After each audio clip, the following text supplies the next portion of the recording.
స్వామి ఇంకొకటి, మీ దగ్గరికి ఎవరన్నా మీ దగ్గర సలహాలకు కావచ్చు, మీ భక్తులు కావచ్చు, ఇప్పుడున్న చూస్తే చేతబళ్ళు అంటే ఎవరన్నా వచ్చిన వాళ్ళు ఉన్నారా మీ దగ్గరికి? చేతబడులు చేసిన వాడి యొక్క ఈపులు పలగొడతా, నేను వచ్చిన వాడిని రక్షిస్తా. నేను ఎక్కువ శాతంగా పేరు సంపాదించింది దాంట్లోనే. నా దగ్గరికి వస్తారు. నిజంగా ఉంటాయంటారు శాసన గ్రంథాల్లో చేతబడులకు విలువ లేకపోతే మరి మంచి చెడు ఎలా తెలుస్తుంది? మరి అసలు ఎందుకోసం చేస్తారు స్వామి? పైశాచికత్వం అంటాము, బలహీనతలు అంటాము. Secret is a secret when it is a secret.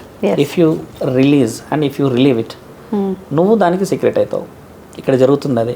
నీ కుటుంబ విషయాలు నీ అత్త నీ మామూలు నీ పెనిమిటితో మాట్లాడుకోకుండా పక్కనున్న ఆంటీతో మాట్లాడితే మరి ఆంటీ ఊరంతా అంట పెట్టేస్తుంది మంట. ఇలా వచ్చింది కదా వెన్నుపోటు. నీ స్నేహితురాలు ఎక్కడో లండన్లో ఉంటే ఇక్కడ నీ పెనిమిటిని జోడించాల్సిన అవసరం ఏంది? వీడియో కాల్ బాగున్నాము అంటే సరిపోద్దిగా. ఇంట్లో నువ్వు వేసే ఆ పచ్చడి ఎంత మోతాదులో ఉందో కూడా కల్పిసి పెడుతున్నారు ఇక్కడ. ఎందుకు నీ యొక్క గోప్యతని చూపిస్తున్నావు బయటికి? సీక్రెట్గా ఎందుకు నీ సంసార జీవితాన్ని చేసుకోవట్లేవు? ఒకప్పుడు 10 మంది ఉండే అమ్మ కుటుంబాల్లో, మనకు భయం అనేది ఉంటుండే, ఇప్పుడు లేదు ఇక్కడ. ఒకప్పుడు అమ్మ కూడా కొట్టినా మనకి చాలా చాలా భయం అయ్యి ప్రేమ వచ్చేది. ఇక్కడ దెబ్బకి భయపడతలేరు ఎవరు కూడా. అవును, అస్సలు భయపడతలేరు. ఇక్కడ దెబ్బకి విలువ లేదు. ఇక్కడ మనసుకు మాత్రమే విలువ. ఆ మనసుని కదిలించే తరుణం కావాలి అంటున్నాను నేను. ఆ తరుణం ఎవరు వస్తారు తల్లి? ఓపికగా, నిమ్మలంగా, ఇంకొక ప్రశాంతంగా వాతావరణం క్రియేట్ చేయాలి. హడావిడి లైఫ్లో మీరన్న ఈ చేతబడిలకి ఛాన్స్ ఎందుకు వస్తుందంటే, ఆయన నా మాట వినాలి. ఏమని వినాలి? నా దగ్గరకు వచ్చిన వాళ్ళు చాలామంది నేను రిటర్న్ పంపిస్తాను. ఏమని వినాలి అమ్మ నీ పెనిమిటి అంటే, జీతం తీసుకొచ్చేయాలి, అక్కడ పెట్టేయాలి, నేను కంట్రోల్ చేయాలి. ఒక పాయింట్. మా అత్త కనీసం నన్ను ఇట్లా చూడొద్దు, కన్నీ చూపు కూడా తేడా చూడొద్దు. అలా వాళ్ళే తిడతా, అమ్మ ఈరోజు నీవు కోడలు కదా అని అడిగితే అవును స్వామి అంటారు. నీ అత్త కూడా ఒకప్పుడు కోడలే అని అన్న. ఒకవేళ నీ అత్త వాళ్ళ అత్త గురించి ఇలా చెప్తే ఈరోజు నీకు ఇలా ఉండకపోయేదని చెప్పితే సిగ్గుతో తలదించుకుంటారు చాలామంది. స్వామి కొంచెం రఫ్గా మాట్లాడుతుండేది అని. నేను అనేది ఏంటంటే అమ్మా, నీ అత్త నీ పెనిమిటి గురించి లేదా నీ భార్య కుటుంబం గురించి చెప్పే స్థితిని తేకూడదు. అది నీ కుటుంబం. నా దగ్గరికి వచ్చి నువ్వు అడగాల్సింది ఏంటంటే అమ్మ వ్యాపారం ఎలా ముందుకు వెళ్ళాలి, మేము కలిసి ఎలా ముందుకు వెళ్ళాలి, ఏదైనా పని చేయొచ్చా చేయకూడదు, ఇది. కానీ వీళ్ళు అడిగే దాంట్లో మా అత్త నన్ను చూడొద్దు వీళ్ళని చూడకూడదు అని చెప్పి చేసిన దాంట్లో నష్టం ఏం జరుగుతుందంటే అమ్మ, ఇక్కడ మా దగ్గరికి వచ్చిన వాళ్ళు నేను కొంతమందిని వెనక్కి పంపితే ఆ విషయాల్లో చేస్తామని వచ్చేవాళ్ళు చాలామంది ఉన్నారు. వెన్నుపోట్లు చేస్తామని. వెన్నుపోటు కాదు, ఇప్పుడు అత్త గురించి వచ్చిందిగా, సరే మీ అత్త పని చేస్తా అని మాట్లాడుకొని క్షుద్ర విద్యలు చేసేవాళ్ళు ఉన్నారు ఇక్కడ.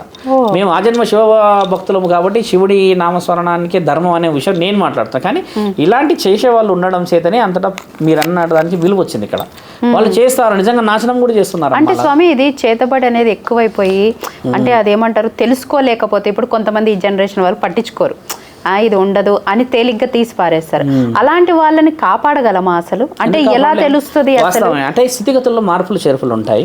మనిషి ఉద్యోగాలు కోల్పోయి ఒంటరితనంగా ఉండి మానసికంగా ఒత్తిడిలో ఉండి సూసైడ్ చేసుకోవాలని అనిపించడాలు, ఒంటరిగానే ఎవరితోని మాట్లాడుకుంటాం, మద్యాన్నే సేవిస్తూ కూర్చోవడం, భార్య కనబడినా సరే ఆవిడని వ్యామోహంగా చూడడం అనేది ఉండదు, ప్రేమగా చూడడం అనేది ఉండదు, శారీరకంగా పోవాలని ఉండకుండా ఒంటరితనాన్ని అలవయ్యేటబడిన వాళ్ళు వారిపై పైశాచికత్వంగా ఒక పరీక్ష జరిగిందని అర్థం.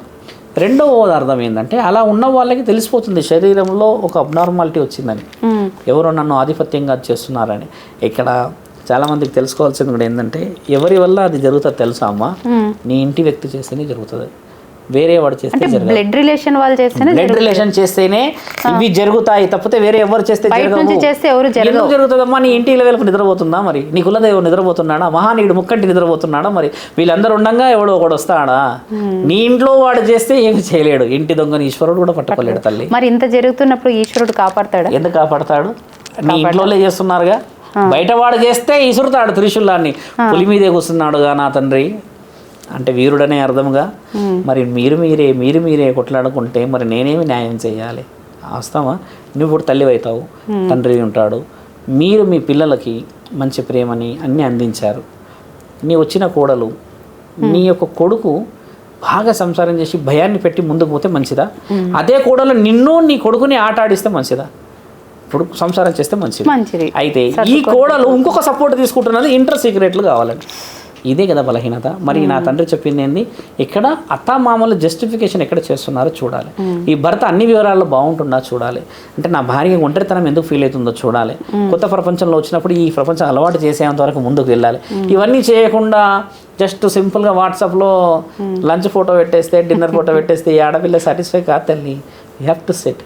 నేను చెప్పేది కూడా ఇంకో విషయం ఏంటంటమ్మా, ఒక్కసారి నా కుటుంబం అంతా దగ్గర కూర్చొని తినాలి తల్లి. ఒక రోజన్న భోజనం అందరం వేసుకొని కూర్చొని ఆ కూర పప్పు మిగతా అన్ని వేసుకొని కొట్లాడుకోవాలి, కావాలంటే ఒకరి మీద ఒకరు వేసుకోవాలి. కానీ ఇంట్లో కూర్చున్న తరుణం చాలా బలమైనది. ఎక్కడో కూర్చొని తిని ఒంటరితనంగా ఉంటే ఆ మధురమైన యొక్క శక్తి కోల్పోతున్నాం. అదే కదమ్మా డివైన్ పవర్, శక్తియుక్తులను అక్కడి నుంచి కోల్పోతున్నాం. వేరు చేసి పాలించడం. ఇంట్లో ఉండి కొట్లాడుకొని తిన్నా, ఇంట్లో అందరు కూర్చొని తిన్నా కూడా ఎంత మధురంగా ఉంటుంది. ఆ అమ్మ అయినా తల్లి అయినా ఇంకెవ్వరైనా సరే తల్లి, ఆ తరుణం చాలా ముఖ్యమైనదమ్మా. ఆ తరుణాన్ని కోల్పోతున్నాం మనం. అది కోల్పోకూడదు. మళ్ళీ భార్య పెట్టిన క్యారీ బ్యాగ్ ఉంటుంది కదమ్మా, దాన్ని ఖచ్చితంగా భర్త తినాలి. లేకపోతే నీకు అటాచ్మెంట్ ప్రేమ ఎలా వస్తుంది? నా భార్య ఇది చేసింది, నీ ఇష్టంతో వండుతుంది. చికెన్ మటన్ ఇష్టం ఉంటే అమ్మా, నీ పని పెట్టి చెప్తే నువ్వు ఎంత ఇష్టంగా వండుతావు ఆలోచించి. గ్రంథాల్లో ఇంకోటి రాసింది, నీకు అది చెప్పాలి.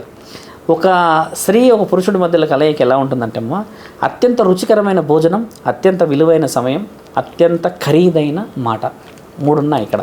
మీరు అన్న పతిపతుల్లో ఇది కూడా చెందుతుంది.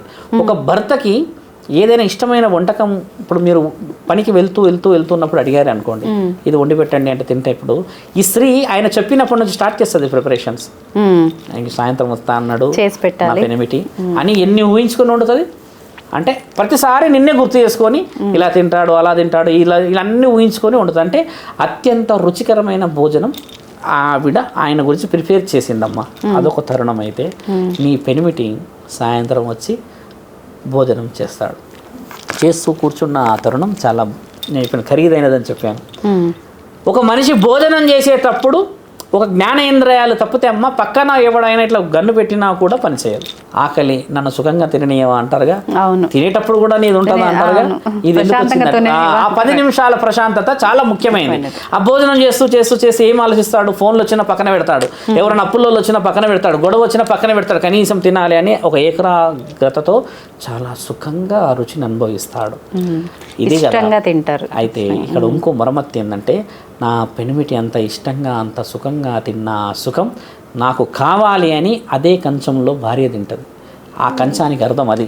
అంతే. శాసన గ్రంథాల్లో మొగుడు తిన్న ప్లేట్లో తినాలి అని రాసి ఉన్నది వివరణ అది కాదు. నా భర్త పడ్డ ఆ సుఖం, నా భర్త ఆలోచించిన ఆ ఆనందం నాకు కొద్దిగా నన్ను ఇవ్వండి, ఈ కంచం లేకపోతే ఆ సుఖం రాకపోయేదే కదా అని ఆ కంచాన్ని తినడం అలవాటు. అక్కడి నుంచి పెద్దలు రాసుకొచ్చారు విషయం. అప్పట్లో ఆకులు తినేవాళ్ళు కదా.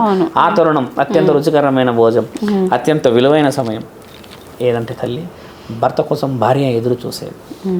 కడప మీద ఎలా కూర్చొని ఎదురు చూస్తుంది. ఈ రోజుల్లో లేవు తరుణాలు. ఒకప్పుడు వెనక్కి చూస్తే పెద్ద ఇల్లు, ఎంతమంది ఉన్నా ఈయన సందర్భమే ముఖ్యమైనది ఆమెకి. ఉమ్మడి కుటుంబాలు ఉన్నా ఈవిడ మాత్రం ఆయన గురించి ఎదురు చూస్తుంది కదా.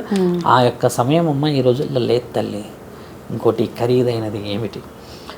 భార్య కోసం తెచ్చే ఆ మోరెడు పువ్వులే. బాగా గుర్తుపెట్టుకోండి, ఆడపిల్లలు తెలుసుకోవాలి.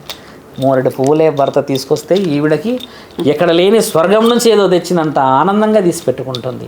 ఈ 3 ఖరీదైన విషయాలు ఈ రోజుల్లో ఆడపిల్లలు తెలుసుకుంటే తల్లి ధర్మాన్ని కాపాడిన వాడిని అవుతాను.